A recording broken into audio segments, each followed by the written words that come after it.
Welcome to NFT Rebels, the podcast where technology, creativity, education, and non-fungible experiences meet each other. It's me, Annie Alexander, and in each episode, me and the Rebels will have a real unscripted talk, share genuine opinions, and show raw emotions. Should we start?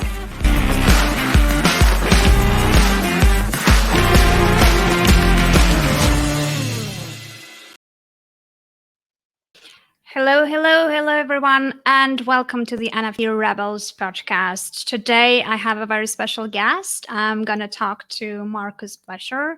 He's the director at the Sandbox. So, welcome, Marcus. I'm very happy to have you over. Thanks for coming and thanks for your time. Thanks for having me, Annie. Good to see you and excited to be here. Nice, thanks. So let's start from the very beginning. I know that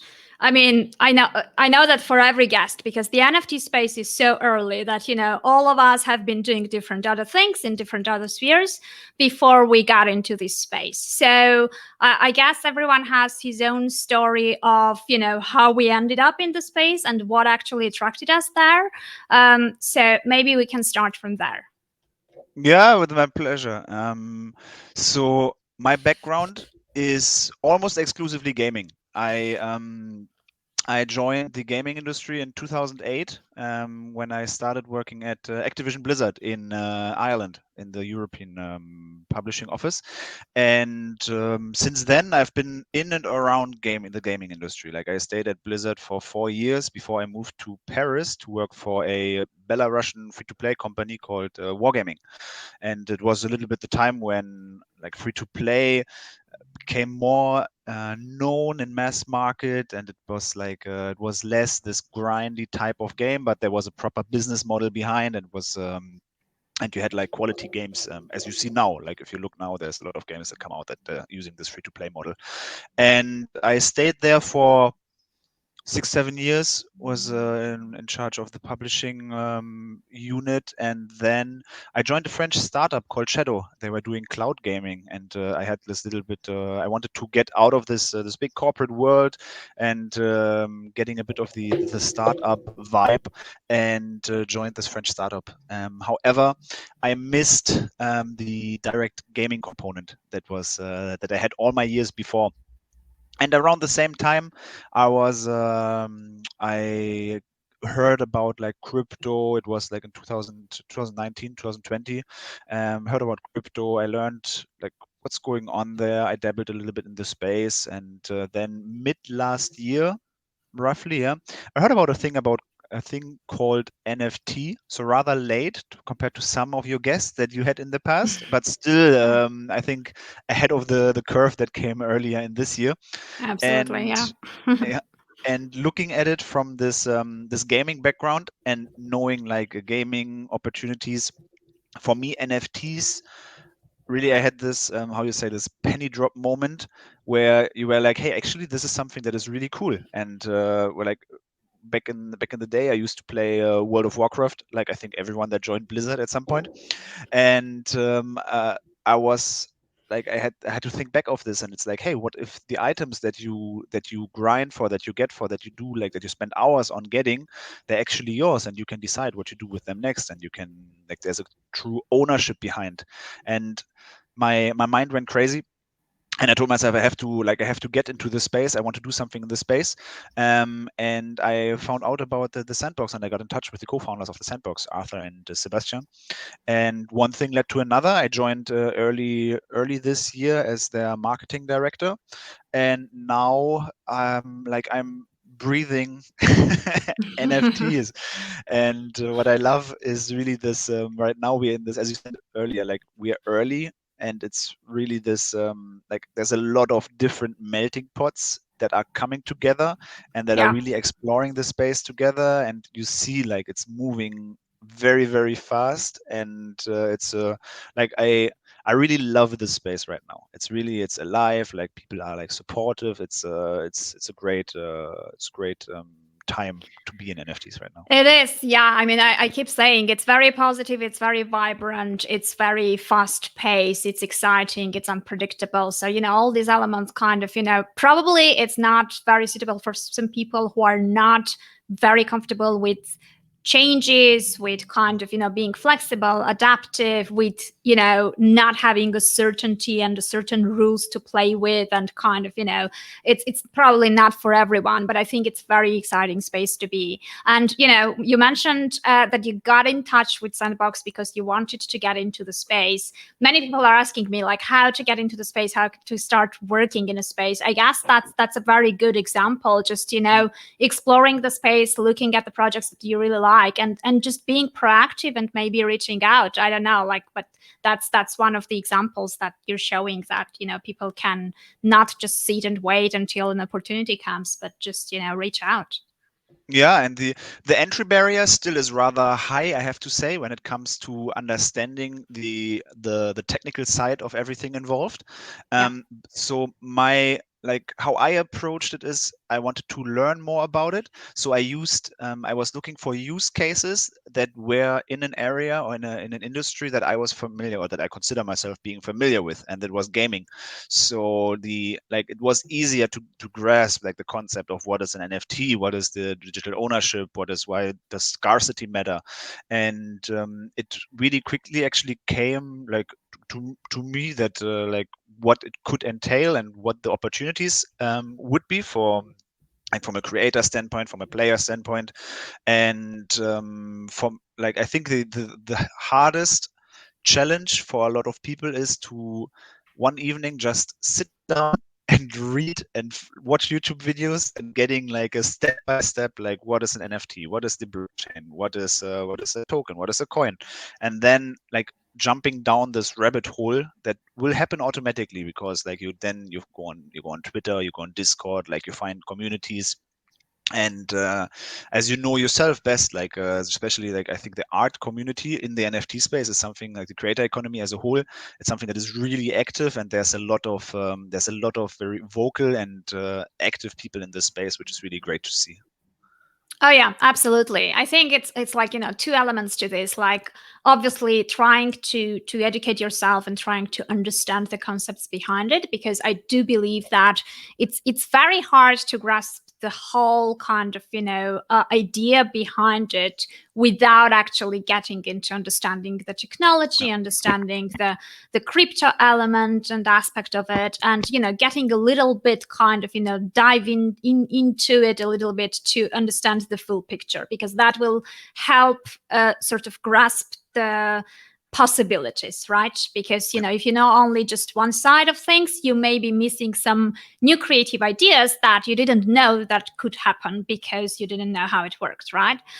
The other thing I think that is also kind of takes that fall down the rabbit hole at a faster pace is actually getting your hands dirty and trying out things, because just that fear of trying out things and just getting it in onto theoretical level is may get into the way, right? And once you try things, then it's easier to understand, because you already kind of see it at first hand, you get the experience, and then it's much easier to do it the second time, the third time, and just understand what it is.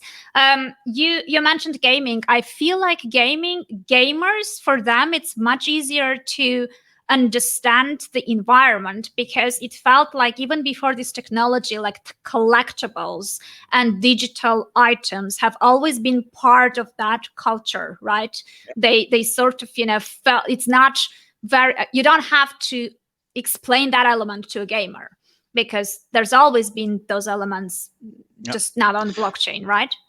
It's very easy from a gaming perspective. It depends on the type of games that you play or what you're interested in. But there's a lot of layover, because end of the day, a lot of how games operate is in the core gameplay loop, which is you do something, you get something, you spend something, you do something, and then it's going over and over, and then as a result of it, you either get a better character, you get level up, you perform better, you become better in the game itself, and so there is a certain sense of attachment when it comes to digital assets already, because you spend time on something that you enjoy, so you improve your character, like like you do certain activities, you meet people, you engage with communities, you join guilds, or depending on the like a clans or whatever game you're playing, and you like there's already an attachment to it. However, the key part is, if you, for example, now stop playing, or you want to like get like monetize what you spend time on, or get involved with like in a different level, it doesn't, like, it stops there, because it's like it's a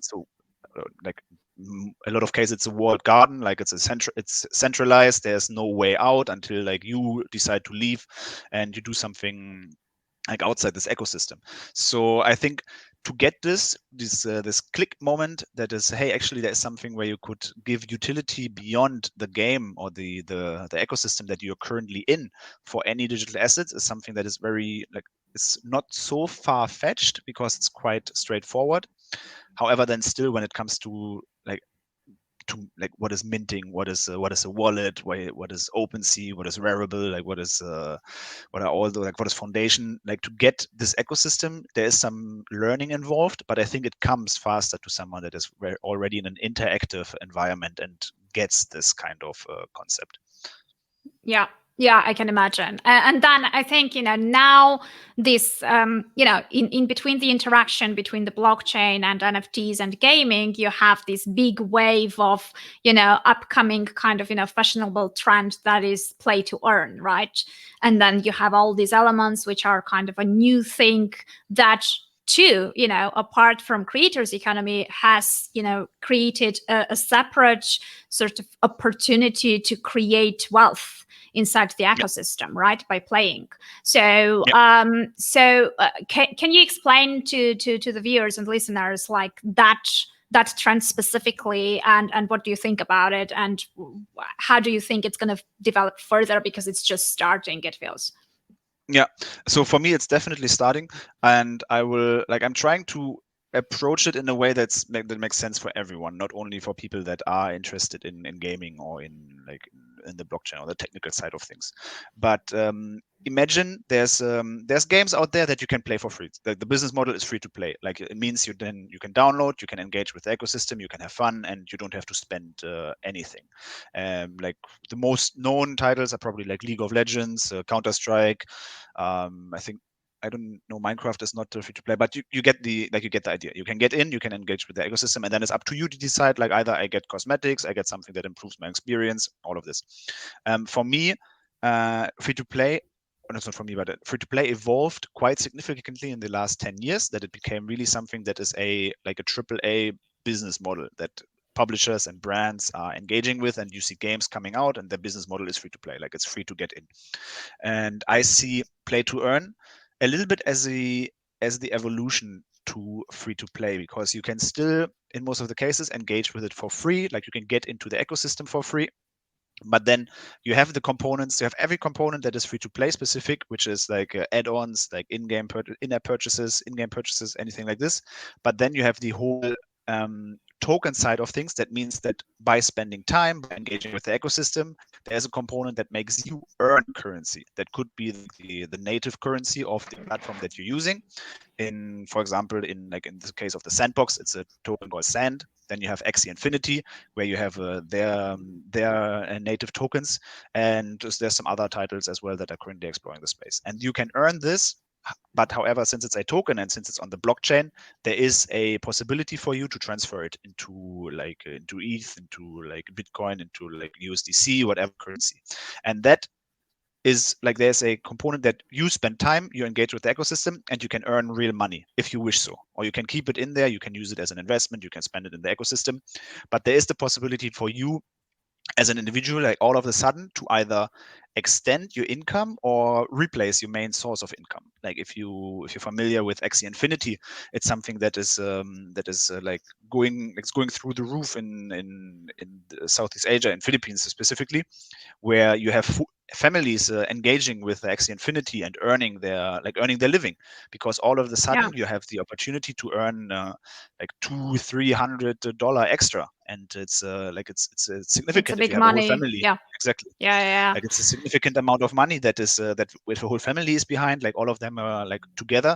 It's it's changing the like how you could think of globalization and like local communities or local job market.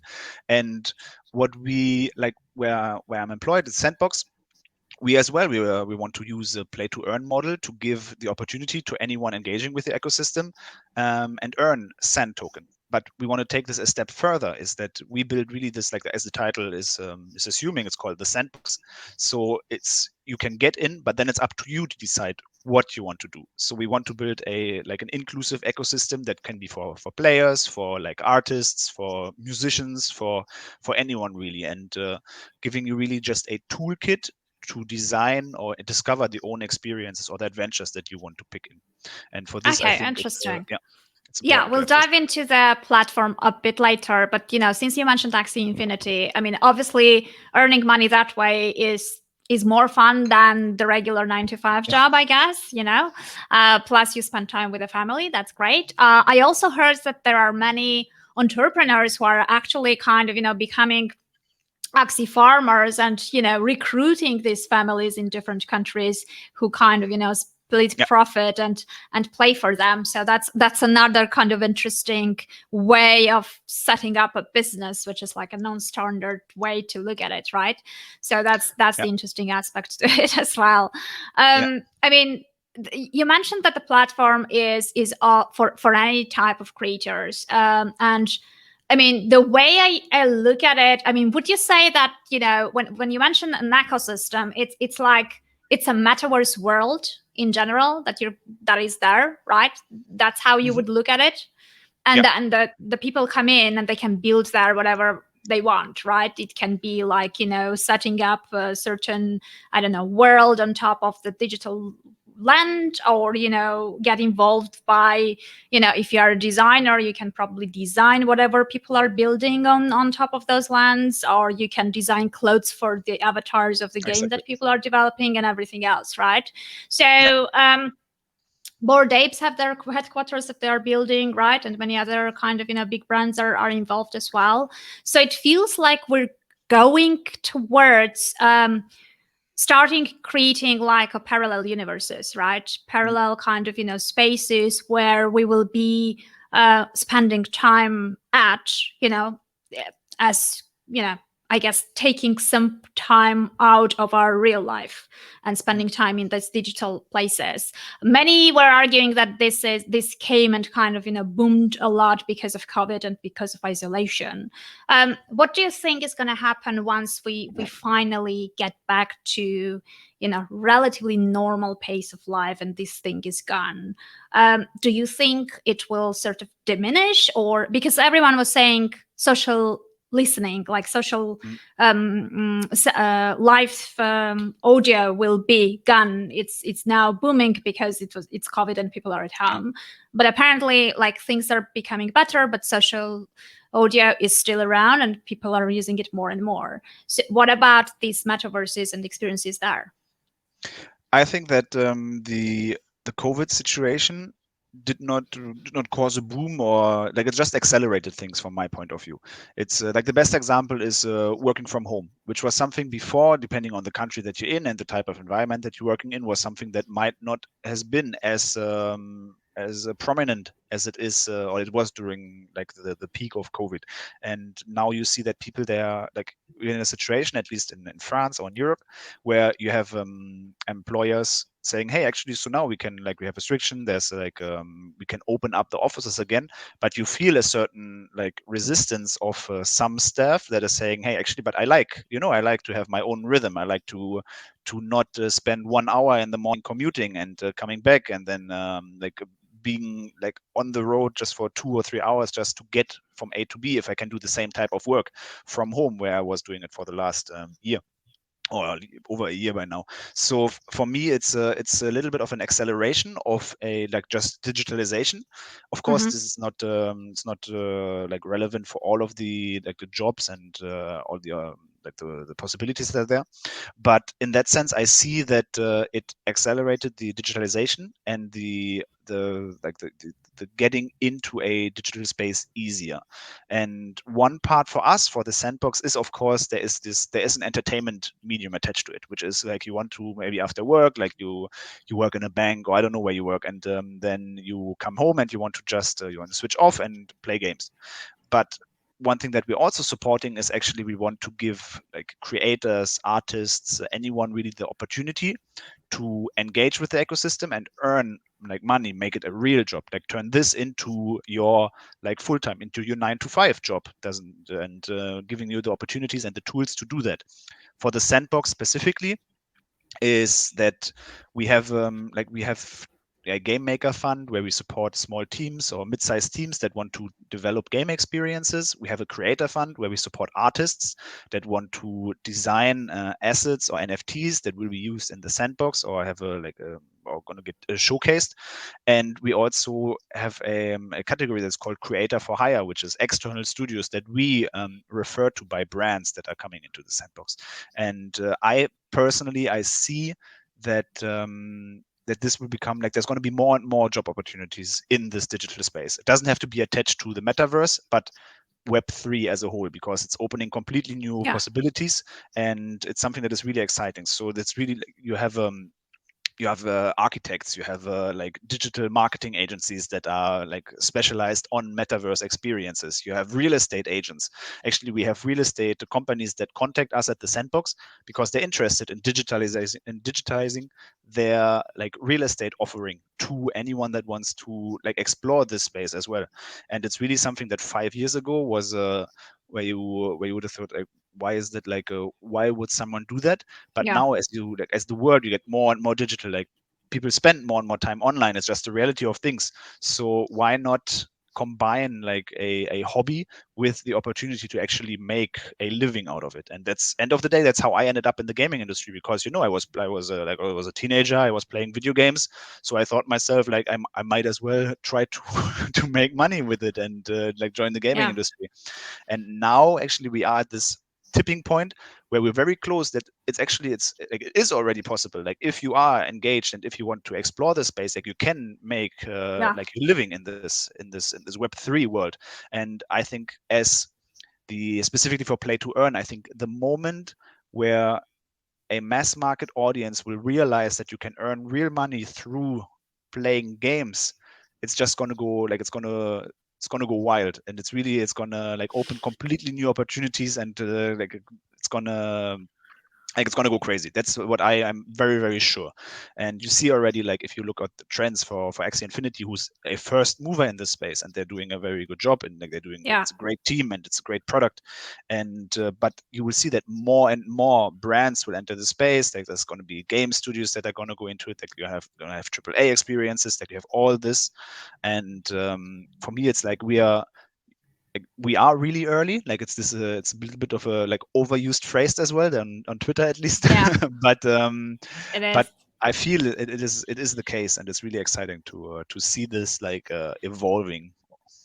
Yeah, I mean, it feels like everyone is going to play and no one is going to work at the end of the day, because like, I think everyone's ultimate goal, and when I was talking to different NFT artists, obviously we have these conversations about is it a cash grab, or are you here for money, or for your art, and all these discussions and dilemmas that people are talking about. And ultimately, I think it's different directions and different viewpoints, but ultimately all of us are there for the money, in a sense that all of us would love to make money by doing what we love, right? And for that, we have to make sure that we are able to sell our NFTs, to earn by playing, if playing is our passion and stuff like that. So I think those funds and those ecosystems and everything that is coming is a very good opportunity for many people to just quit ultimately the jobs that are soul sacking, that they don't like, and that they are in it because they have to be, right? Not everyone is fortunate enough to be doing what they actually like and to enjoy their jobs, but all of us have to make sure that we have ways to pay our bills. So Yeah. when those two merge, and when more possibilities for people to create the digital wealth by using their skill sets and their passions, that's ultimately what we want. So so maybe we can discuss a little bit more those funds, because like we have in my audience, we have different architects who are doing like architect based kind of project NFTs, which I think for them it would be very interesting about building stuff in the metaverse. We also have lots of creatives who are creating different formats of digital art as well. So if someone is just watching this interview, what are the steps? Like, how do they explore those funds? How do they see? Where do they start, basically? I think the first step in my specific case, because it's for the sandbox, the best step is really like just learning about the ecosystem. Like you go on our website, which is sandbox.game, and you just explore the space. You will see the art direction is a very specific voxel-based style that is very approachable. It's very it's very easy to get into, and it's like you get it when you look at it. And for us, it's important that that we give the tool set for anyone to easily get into this ecosystem and learn themselves. So if you think about the sandbox, like don't think about one game or think about like one experience, but think more about a platform that is consisting of various tools. That is, for example, we have the sandbox itself, which is the game client that right now is in pre-alpha. So we're getting ready right now for the alpha. And then we have two creator tools that are called Game Maker and Voxedit. And Game Maker is a no-code game development tool in which you can build game experiences, social experiences, houses, architecture, all of this. And then in the future, you will be able to publish them on the sandbox. In addition to that, we have Voxedit, which is an asset creation tool, which is like both of them are free tools that you can just download and get going and build NFTs experiences and share them with the world. And if someone is interested in exploring the space further and seeing what the possibilities are, it's my recommendation is just to go on our website, download the clients, try a little bit around, because there's some people who might be more familiar with gaming, other people might be more familiar with asset creation, and then just giving it a go, seeing if there's something that clicks, that makes sense, where you see an opportunity. That could be architecture, could be game experiences, could be social hubs, could be just maybe just a nice like assets, like a tree, or like an avatar, or like a character, or really something that that makes sense. And then it might not be for everyone, and of course you can't build a product that 100% of the people gonna enjoy, but we want to give at least the opportunity to make it as easily as possible to get into it and make your own opinion. So that's why also like all of our tools are for free. You can download them, like they are available, and then you can get them listed on our marketplace, which is the fourth pillar of our ecosystem. So you have the game maker, Voxedit, and the marketplace. And on there, you can then monetize your assets, your games, your experiences that other players of this ecosystem or other users in the ecosystem can buy, or they buy it externally on OpenSea, on Rarible, on any of the P2P platforms, because they like the art or they think it's something that looks great. And then this is a form of making money, of play to earn without even playing, because you just you create content for a ecosystem that is going to be enjoyed by players. So you don't have to be a gamer to engage with the sandbox, and for us it's also important. And one last thing is that when you log into the sandbox in the alpha, you get teleported into the hub, as we call it, which is this space where you start your adventure, and you can decide which direction you go and what you want to do. And in there we have an art gallery as well, where we show art of 2D of traditional or digital artists that is like either directly taken from OpenSea, or it's something that is specifically created for the sandbox. So for us, it's also important that while we are voxel based, that we also give an opportunity and an outlet for other artists to show their art, to tell their story, and find the right audience for them. And we think that we are in a position where we can offer this, because we have an audience that is very diverse. That might be architects, players, creators, artists, anything. So we want to really have something that is relevant for anyone. Sounds good. And the marketplace is people sell their NFTs for Sand token, Yeah. Yeah. I presume. So Okay. essentially, it can be monetized anywhere because it's an NFT and it's on the blockchain. But on our marketplace, the integration is the smoothest as possible because it can be directly used inside the game maker, and you can monetize it and sell it for Sand, which is our token, and then from a revenue share standpoint, the creator gets 95% of the sell price, and of the 5%, half of it is going into the reserve, and the other one is going into the foundation, which is being used in the future to enrich the ecosystem and support creators more through the fund and Sounds good. the both funds. Yeah. Another question, I think, since we kind of are talking about the ecosystem and everything else, I think the beauty of the NFT technology from the creator's perspective is that it gives you the opportunity to directly engage with your collector, and for collectors also to create relationship with the artists that they like. So in this ecosystem, like for creators, I presume they can also create a space where they can kind of, have some kind of experiences with their audiences. Yeah. Yes. Presumably. Yeah. So end of the day, you can do whatever. Like you can be an artist, you can be a creator, and you can build your own little museum that is your your art gallery, where you showcase your art, where you engage with you, where you do vernissage, where you invite like anyone really to host events. And it doesn't have to be a gaming experience. It can be just a social event. One key component of the Sandbox actually is that we are really we want to create this open metaverse, this ecosystem where anyone is welcome, and a part of this is also like brands that we are engaging with and that are part of the Sandbox ecosystem.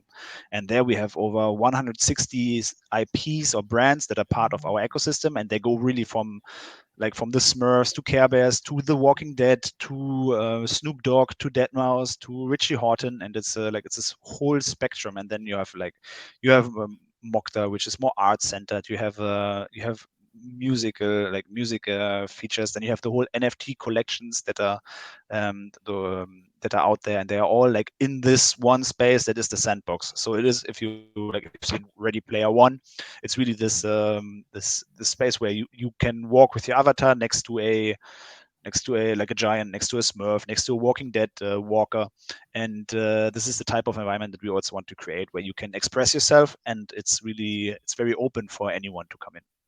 It's nice you mentioned. I just saw your posts on socials about Snoop, Doggy Dog coming in, and all these other brands getting engaged. So, which is super cool, because many people say that usually kind of it's very good for potential mass adoption, and for them to talk about it to their massive audiences and fan base, and essentially kind of once that becomes a bridge, then more people will be inclined to come in.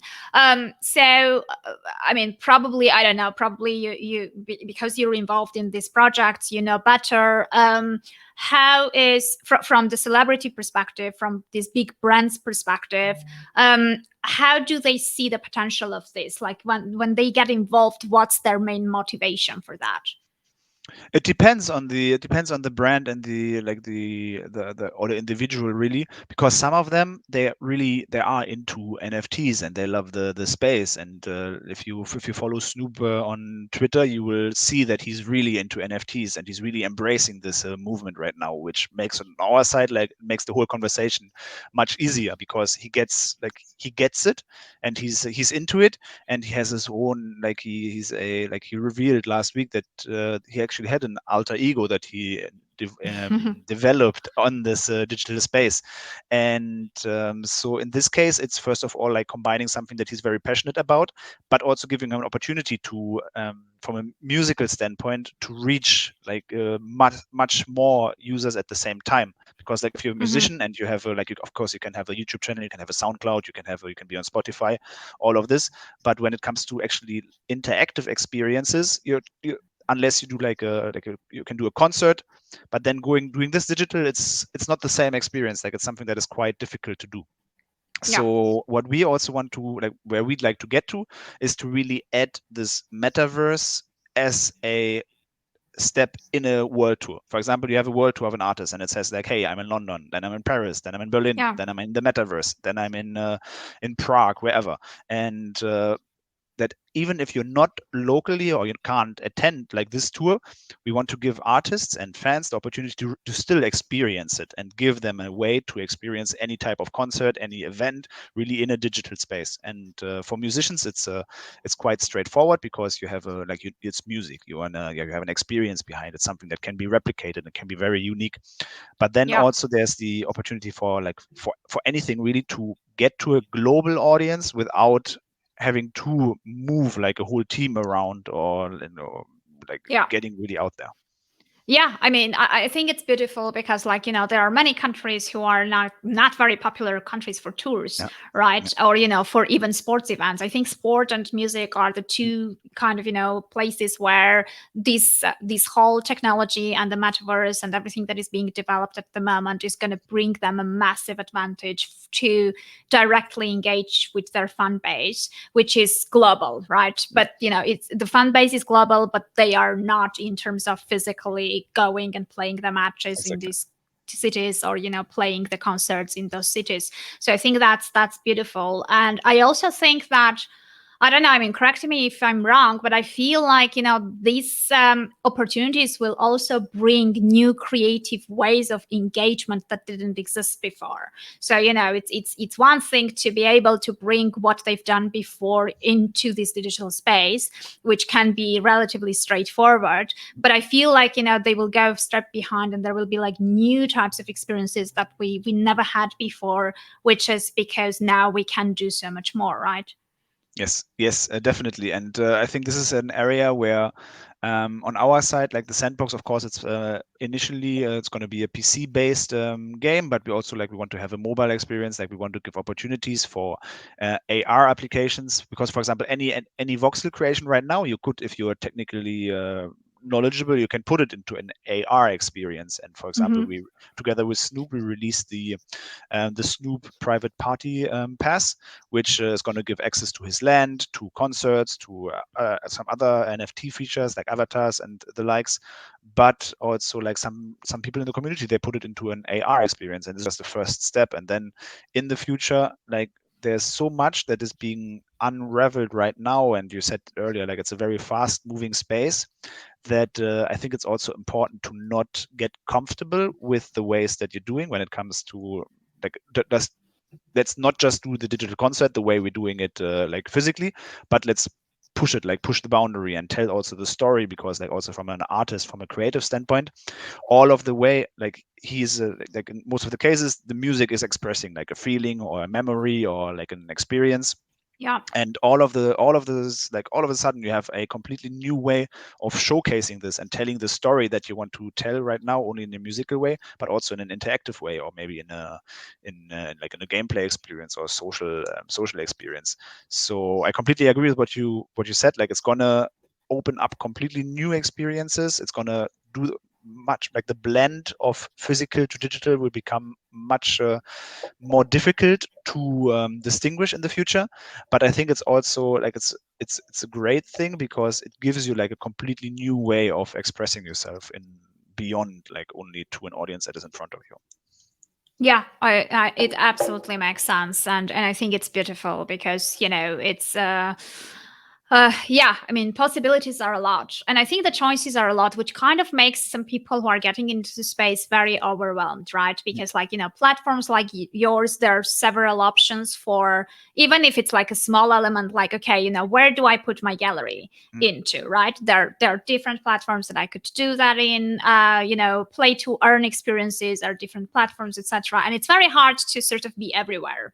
So for people who are looking at options and are kind of making choices, which are the criteria? What are the things that they should look into? How does someone choose? Because I may not have the time to go and dig every single platform and kind of try it out for a couple of weeks each one in order to decide, right?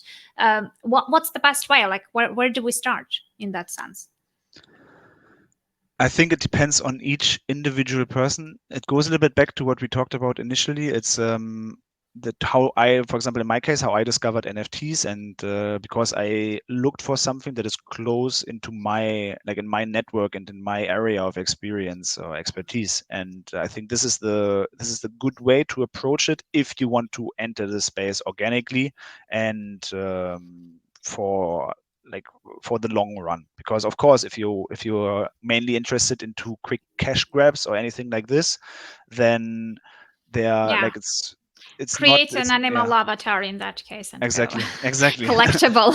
exactly. Just yeah. And then and then you have to find something that is more like it's closer to what you believe in, what is organic, what makes sense to you, what you're passionate about, and then put your own maybe put your own twist on it. And it's like what you said as well, like finding your passion. If you can combine your passion with a way to monetize it, then it's the dream scenario.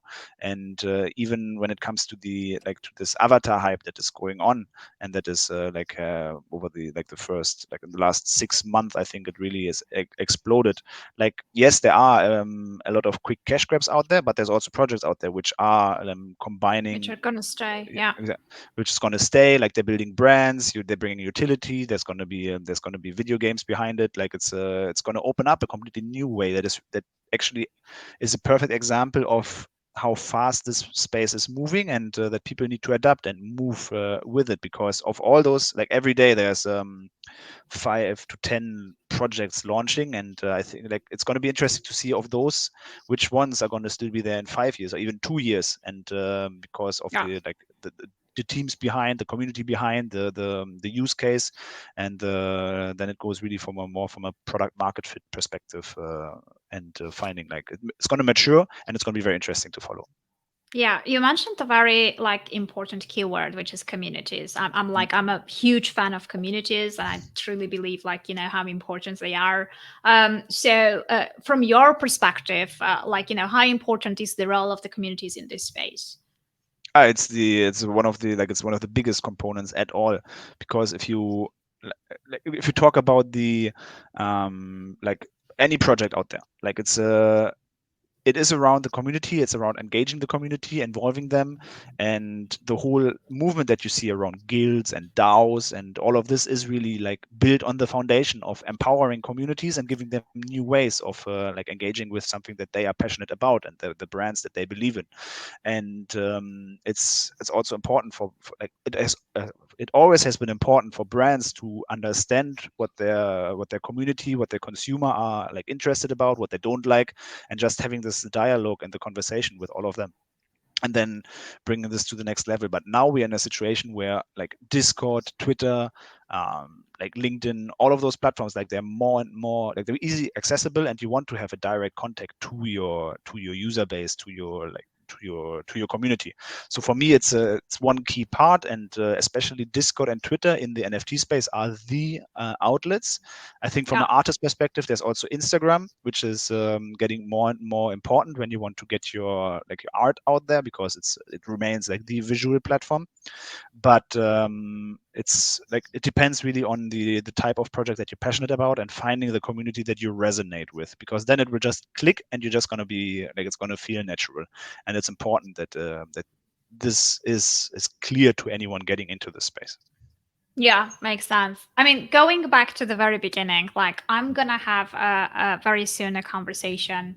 I just, I received a voicemail from my brother who has nothing to do with the space, who said, "Oh, by the way, like, I'm gonna call you because I want you to talk to me about NFTs," and those conversations are so, like, they are challenging, right? It's very Yeah. hard in a very simple way to sort of explain what it is all about, and be kind of concise and not to go too deep in all at once, but at the same time be able to explain what it is all about. Because for me personally, the hard part of explanation is not the technical part or what it represents or how it works. For me, the hard part is kind of trying to explain the emotional side of it, Yeah. because it's very hard to imagine it unless you're there and you've experienced it. So when people, like random people, come to you and ask about the NFTs? Like, have you found like an easy, short way to explain it to them? No, it goes a little bit back to know your audience and know who you're talking to. A couple of months ago, I was part of a team. We launched a project that is called Rumblecong League, which is which is a basketball project, and it's something that resonated with a lot of people, and there's a very active community behind. And so I was in the situation as well where I wanted to share this with my parents, with my family, and explain them actually, hey, there is like, I already, when someone asks me what do you do for a living, and I work at the Sandbox, in most of the cases I keep it short and I say I work in gaming, and that's that. But then imagine this a step further, because you launch a project and you're building a brand and an IP, and you're engaging with a community that's directly attached to it, that is not as easy to understand as on the surface as the Sandbox. So I have not found the golden bullet to explain it, because it really depends on each individual person. But in most of the cases, it's really for me, the most powerful part is around the collectible and the ownership part, because everybody knows, for example, trading card games, and everybody knows that, hey, you have a trading card, or you have a card, you have a Pokemon card or a Magic card, and you buy it in a shop or in a booster pack, and it's yours. Like, you can decide what you do with it. You can give it to your friend, you can sell it, it's up to you. And if you're lucky, you get a rare one, or you get something completely different. But you can decide if you keep it for yourself, or if you want to give it to a friend, if you want to sell it, if you want to use it to engage with the community.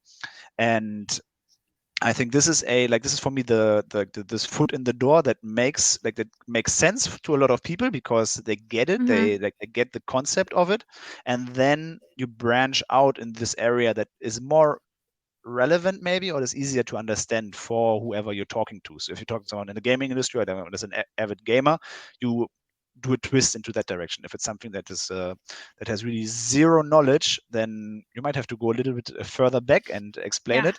But in some cases, it just, for them, doesn't make sense. Then maybe it's my fault of not explaining it correctly. In some cases, you have this click moment, and I get as well, you can probably relate to this, to former colleagues, or people that that all of a sudden they message you and it's like, hey, I'm seeing you doing something with NFTs. I heard something about this as well. Yeah. Do you have time to jump on a call and explain me this very quickly? And so yes, I'd love to do that, but there's a lot of people who ask this right now. So it's just it's a time management problem that we're facing.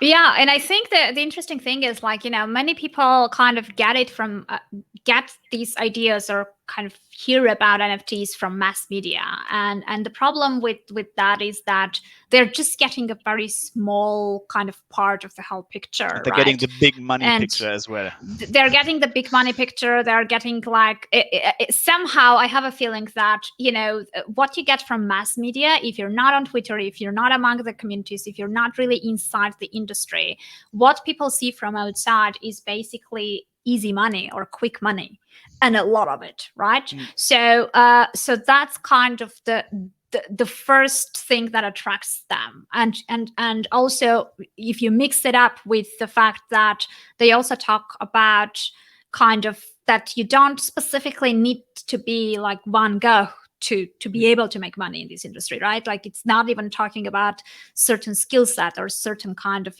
barrier to entry, that it also adds up to the story that anyone can do it. Then you end this misconception about what it actually is, right? And you add on top of it a little bit of cryptocurrency, and people also recall Bitcoin and all that stuff, and you end up with a very kind of wrong idea of what it is all about, right? One extreme is people who are fascinated and very excited about these possibilities of, oh my God, I'm an artist now, I will no longer need an agent, I don't need galleries anymore, and all that stuff. On the other hand, it's like, oh my God, it sounds so much like ICOs, it's very dodgy, I don't get it, I'd better get out of it, right? Not really get involved. So it's I feel like there is a lot of space for media to sort of educate themselves, first of all, to understand it in order to tell those stories. Because I understand that headlines are important and they attract readership, and all these millions and Christie's and Salisbury's and all that stuff is very interesting and kind of attracts people in, but that's kind of not the story and not the branding that I think we need if we want a sustainable kind of flow of people who are going to come in and stay, right? Because this boom is not going to be forever, right? Things will slow down, and then many projects won't be around, and the ones who are building real stuff and building sustainable projects for long term will be the ones who will stay.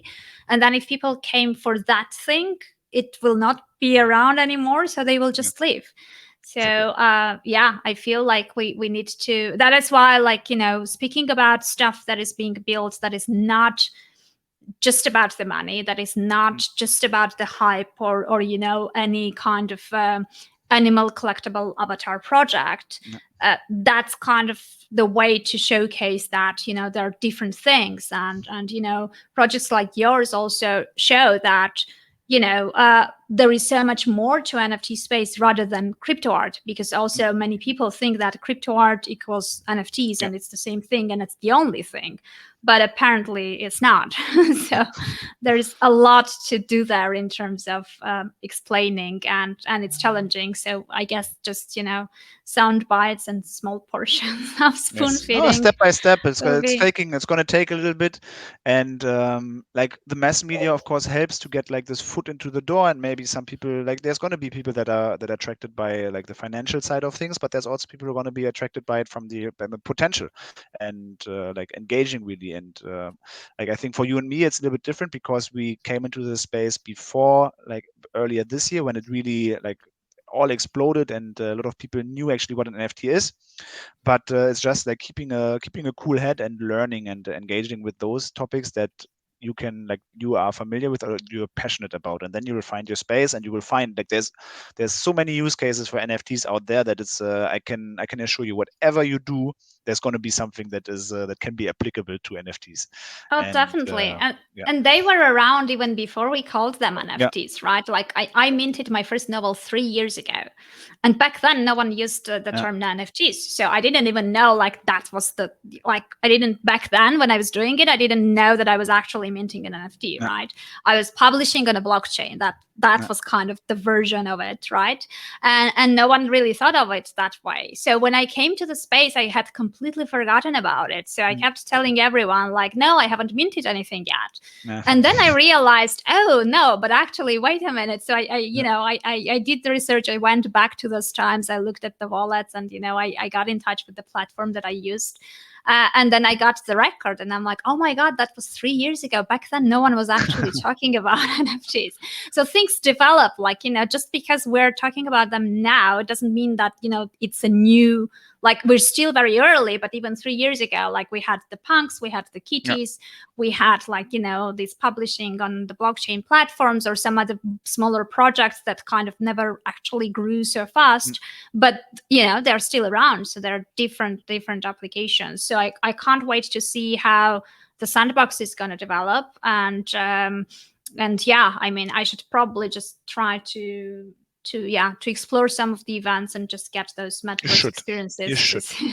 Just go on sandbox.game, create your account, follow us on Twitter, and engage with the ecosystem. Yeah. Here it is. Yeah. I mean, I kind of liked the fact that you said that it's easy to use and you don't need coding and all that stuff, which already by default will attract many people, many non-coders and non-tech people that probably most of the creators and artists are by default as a beginning. So I mean, thank you very much for your time. So we'll just take a 5-minute break in between this episode and Twitter Spaces, and I've already scheduled a Twitter Space in 6 minutes. So whoever was watching, thanks for watching, and we'll be waiting for you there. I mean, there already they will have a chance to talk to you directly, and we can have like a follow-up discussion, and any questions or discussions, opinions. Twitter Spaces are usually unpredictable, so I can't tell what to expect, but we'll go as it comes. So see you there. Perfect. And thank you very much for your time. Thank you for having me, and talk to you in a few minutes. See you there. Bye. Bye-bye.